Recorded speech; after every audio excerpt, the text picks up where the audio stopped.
All right, challenge number 3, handling those late local dinners.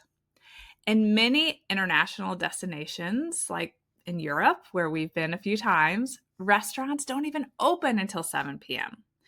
Parents often ask me, should I just keep my child on a much later schedule for the whole trip? And here's what I recommend.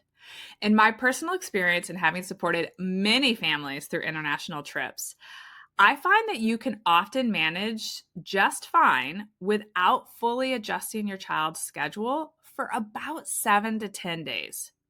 And by not fully adjusting, I mean adjusting them, but having them go to bed 1 to 2 hours later than their typical bedtime, and then allowing them to sleep in 1 to 2 hours later than their typical wake time. So we're not having them get less sleep, we're just not fully adjusting their bedtime, but we're also protecting how much sleep they get.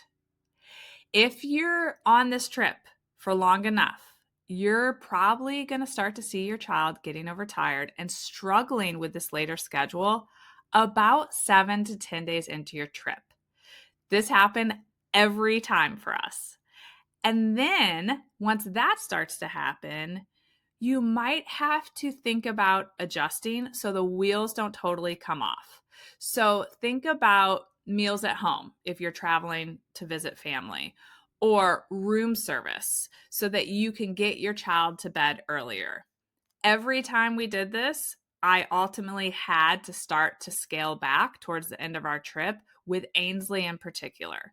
So her rhythm started to shift around day 7. And so the last handful of days on the trip, I had to make adjustments so that she could still enjoy the daytimes. And not just her, all of us, because if she wasn't happy, none of us were going to enjoy the daytimes. Protect naps for younger kids. Maintaining your child's nap schedule is really important. And remember, if you're not fully adjusting their bedtime and morning wake time, you'll need to do something similar with the nap time.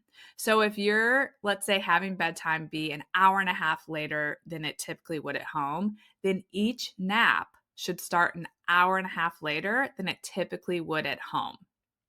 And so on that first trip we took to Italy, Ainsley was still napping some, and sometimes those naps happen on the go. So we might be on a bus between locations, or sometimes we were back at the hotel after lunch and I helped her get a snooze. She didn't need a nap every day at that point, but we did squeeze in some naps to help her be happier throughout the trip. So protecting that nap, even if it's not perfectly in a bed all the time, can be really helpful.